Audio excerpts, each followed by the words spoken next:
Good afternoon for my listeners here in Europe, and good morning, Heather Younger. Welcome to the Activating Consciousness podcast. How are you?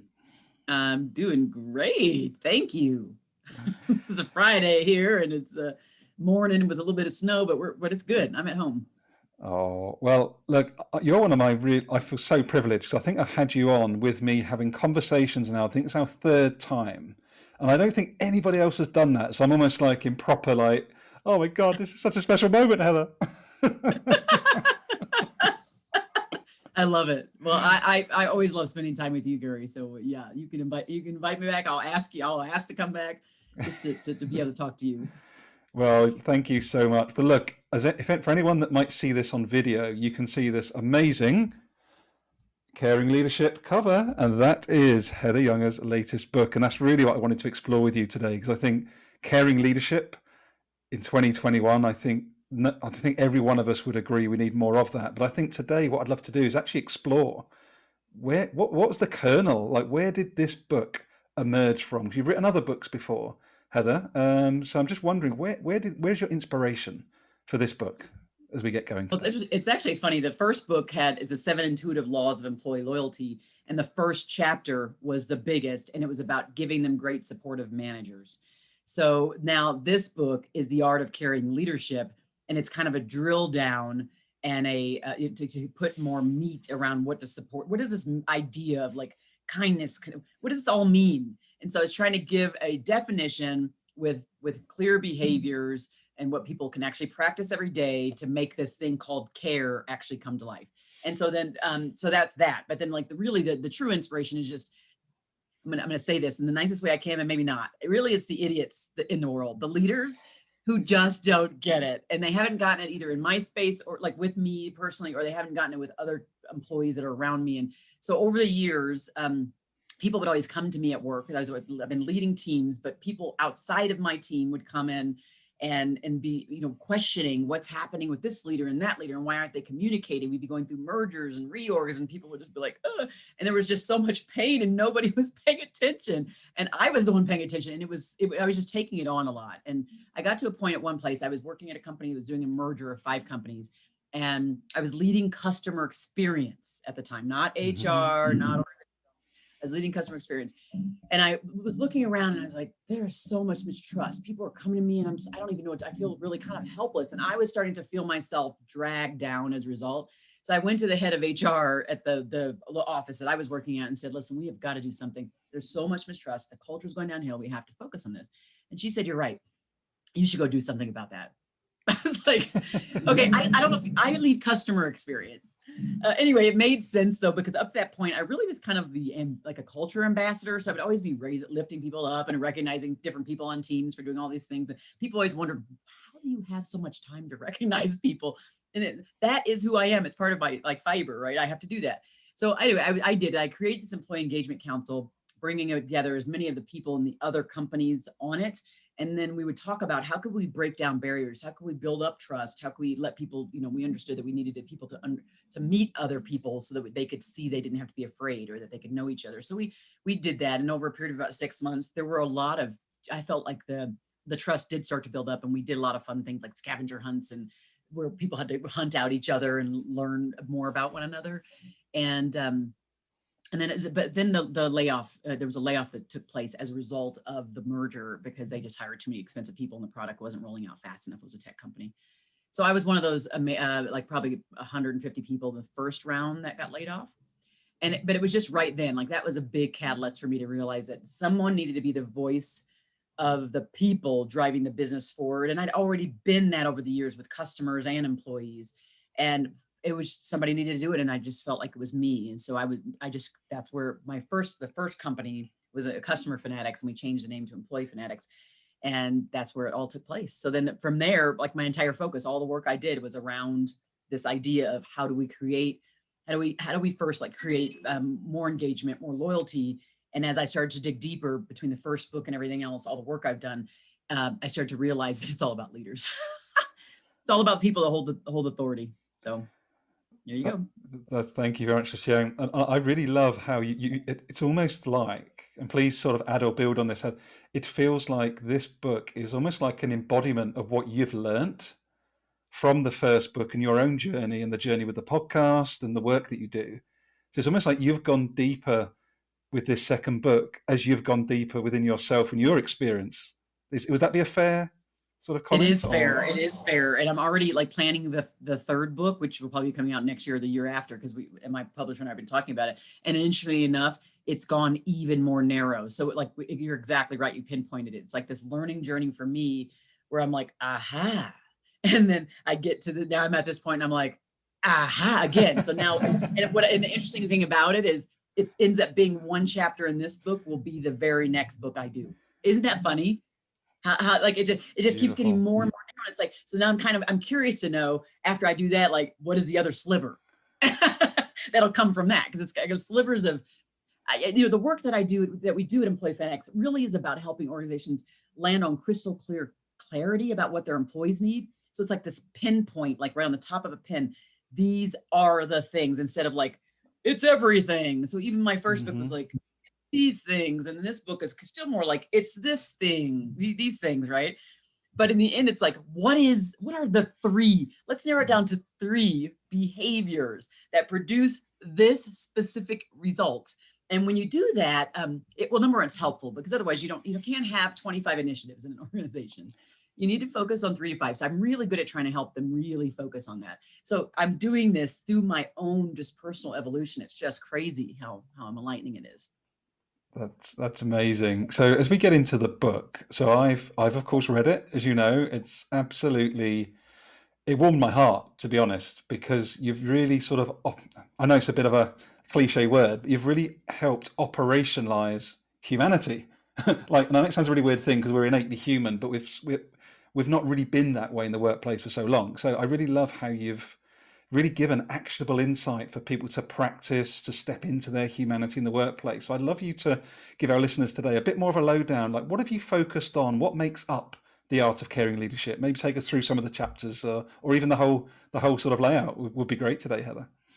Yeah. So I mean, I was trying to land on. I wanted to have I had the publisher Barrett Kohler was really kind enough to allow 3 reviewers to review the book, while I was looking at it or writing it, because then it would help it get better. And thank goodness for them. So I like, hopefully at some point I know they'll get a copy, but I hope they understand how much they made it better. There were a few things that they want, a couple of them said, we want to make sure we get more of you in it, because a lot of, if you go to it, you're going to see there are over 80 voices, other leaders that I interviewed on the podcast. And that's how I was able to synthesize all the information. It's the work that we do is the synthesizing stuff, right, to get clear about it. So we did that, but then they were like, well, we really love to lean into when you're doing things. And so I had to make sure I put a lot of my stories and things in it. So you'll see my personal stories in there. You'll hear the leaders, over the voices of over 80 leaders in there, as a kind of a proof of concept to what caring leadership is. So caring leadership is showing concern and kindness for those we lead in consistent ways. It's showing, it's expressing, it's doing. It's not a let's think, it's not a I feel, it's an actual doing. So that's kind of the foundation of caring leadership. And so this book now takes this nebulous thing that used to be we'd all talk about and create something really solid you can put your hands on. And if you go do those things, then you become a caring leader. And your employees feel it because they are the end users of your leadership. So let's say that again. They are the end users of your leadership experience. It's so different, isn't it? I'm a leader. Well, no, not necessarily. It's who you lead that determines whether you are the leader and you are a caring leader. So that's kind of the foundation of it. Then we go through the 9 behaviors. Again, this was boiled up from over 160 interviews. It is so we have ideas like listening, creating listening cultures where your employees feel heard. And listening isn't just like one way, it's bi-directional. It happens back. So I think that's where we mostly fall short, is we listen like through surveys, or we might listen in a meeting. And then we don't say the other thing back. We don't tell them what we're doing. We don't act upon it. And once we act, we don't tell them we've acted. So it's an entire process. I call it a cycle of listening, and we have to use it. So that's what that one chapter is about. We talk about basically looking for the greatness in your people and like unleashing that greatness. And that is so huge. I mean, think about a place where you worked, where the person who you thought of as your boss, your manager, you felt like they were on your, like looking out for you. They were trying to help you get promotions. They noticed that you were good over here and they put you on that committee, and it was just, you knew it. I'm like, I'm in a place where I'm growing and flourishing. Wow. Like what a novel concept that is in that chapter. Making them feel important includes all kinds of things like setting aside time for connecting with them and recognizing them on a consistent basis. There's a stat that was put out some years ago by Gallup that if an employee has not been recognized in the last 7 days, it's as if they've never been recognized. Like they do not have, their memory is short. So they do not remember that you were appreciative to them even just a week ago.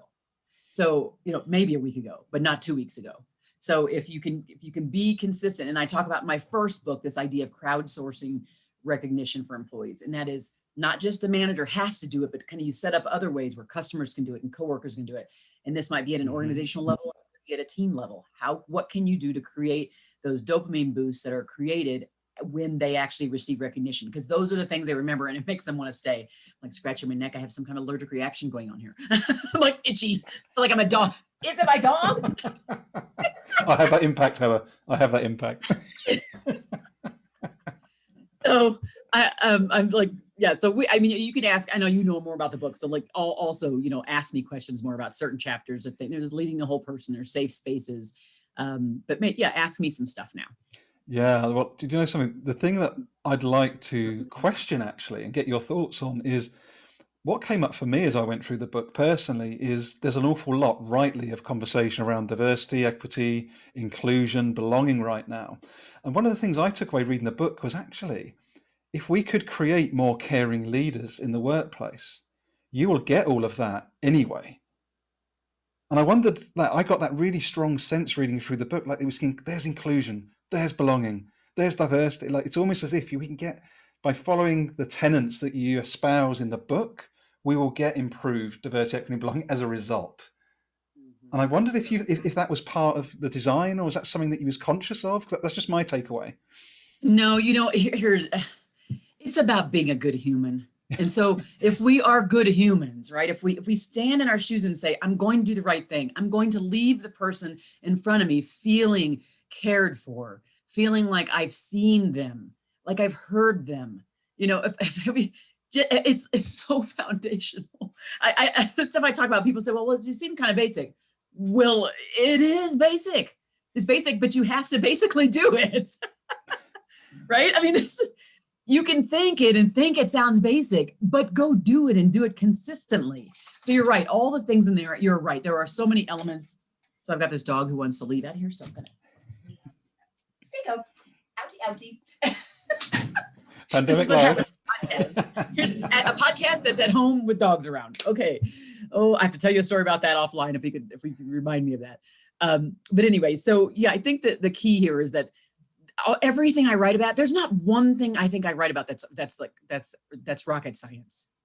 There's not one thing I talk about that's right. It is just that I see so much pain in the workplace by reading thousands of employee engagement survey comments and doing these listening sessions with employees, either in the DEI space or the engagement space. It doesn't really matter. I want to have a voice. I want to be heard. I want to be uplifted. I want to be cared for. I want to be remembered. These are the basics here.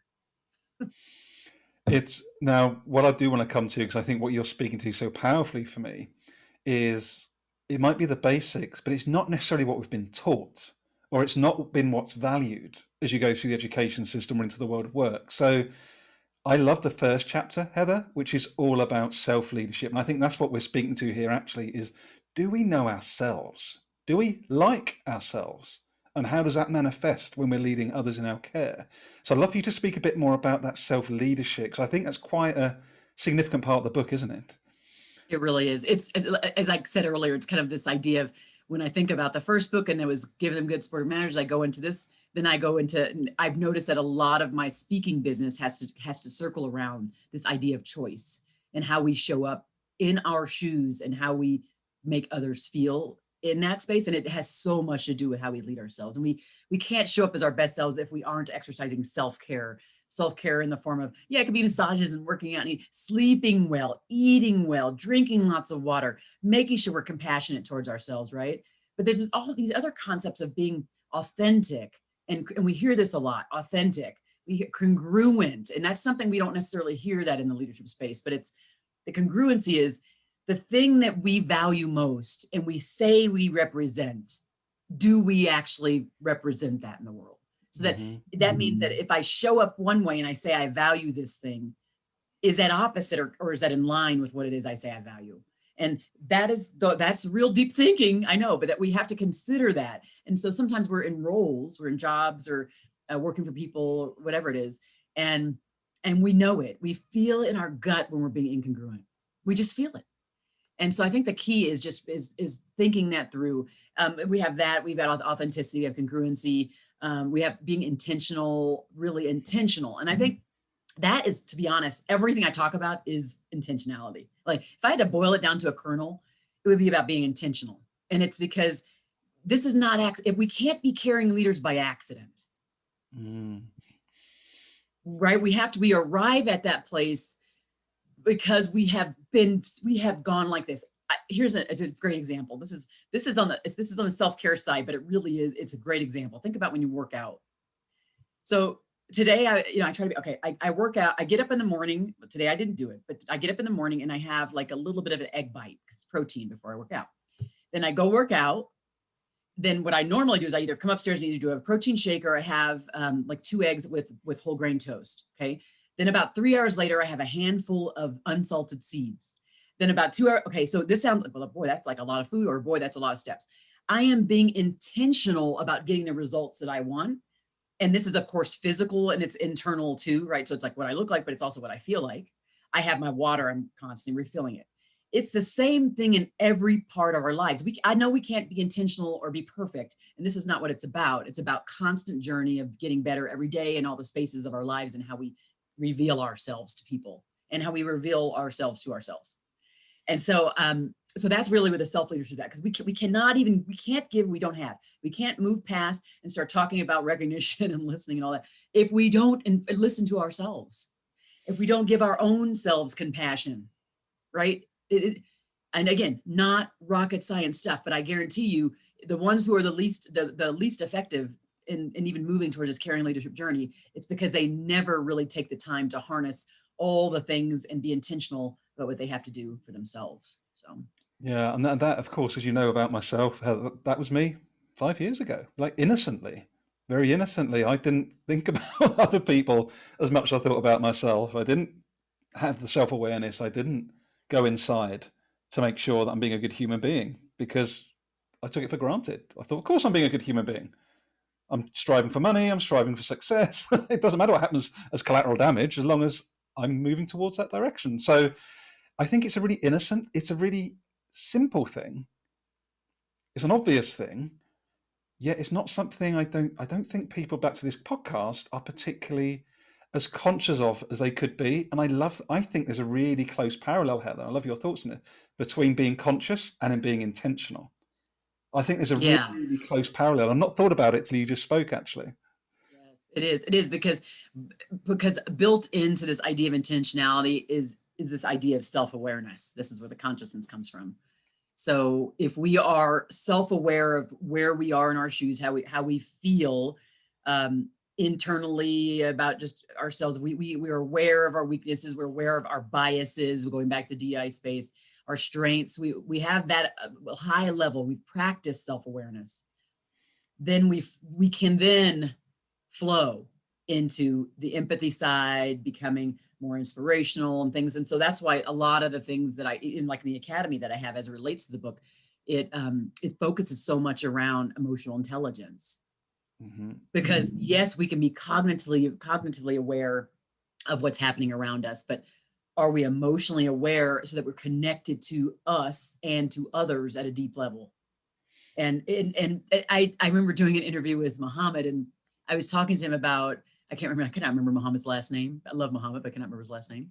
But I was outside it was like a nice day, and I was outside in the sunshine during the pandemic. And I said, when I think about empathy, which is what you do after you're more self-aware, because again, like I said, you can't be empathetic. You really can't be empathetic well unless you're self-aware well. So I was talking to him about being able to step out of my shoes and actually get into the shoes of another. So as I am leaving myself behind and I'm sitting in their chair looking at me as we have the conversation, which I know is mind boggling. That is my number one strength. So empathy is my number one strength. So I want to clarify that. I was kind of born that way. And then it was also not nurtured, but because of my life experience with adversity, it became more heightened. So I do have the ability to say, to like, if nothing, leaving everything else behind, turning the phone off, no kids around, right? To kind of step out and say, okay, let me really truly hear you. Let me really truly deeply and profoundly understand what's happening. And over the years, I've gotten to the point where there's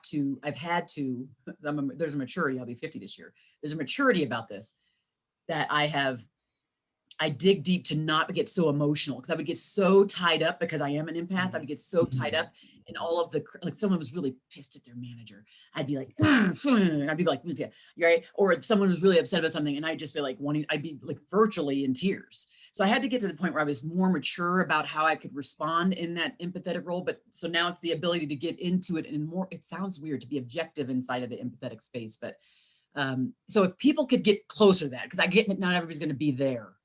They're just not, and I know it, so I'm being realist here. But if people could get closer to that idea, boy, all the stuff you talk about microaggressions probably wouldn't reduce because they don't quite. I think that is cognitive. I think that's just there is an awareness there, but it's also like, I just don't know. And until I know what's right and wrong in this regard, like, I don't know I shouldn't touch that person's hair. I don't know I shouldn't say this thing because it's just something I've always seen.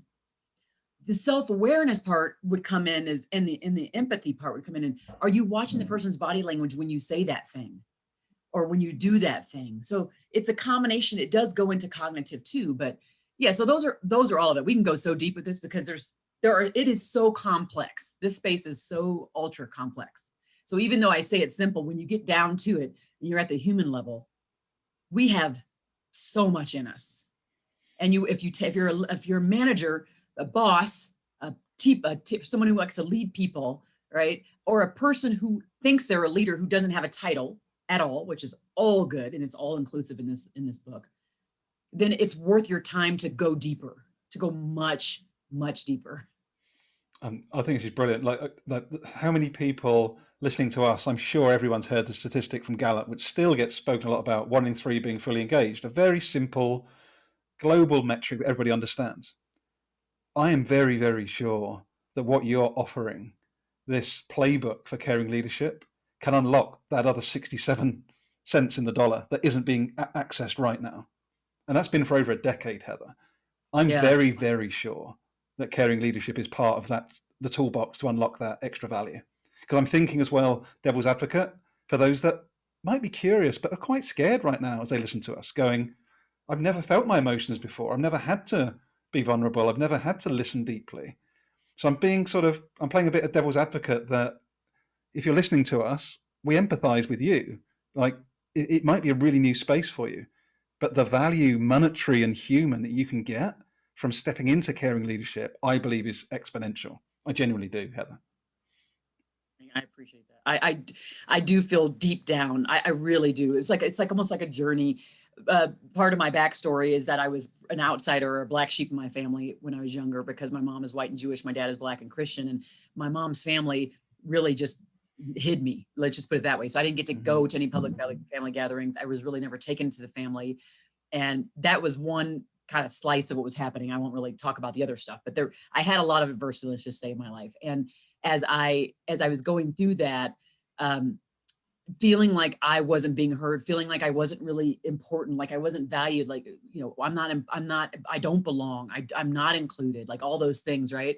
They for a child, and then to grow up literally up into my 30s, still feeling like I'm not good enough, I'm not included, was a hard thing to do. But it did provide the fuel in me to say, how can I not have this happen for other people on this planet? Like, what can I do? And so it's this unique contribution that continues to evolve, that takes people who felt like me, and hopefully brings them closer to feeling like they do feel like they belong, like they are included. So yeah.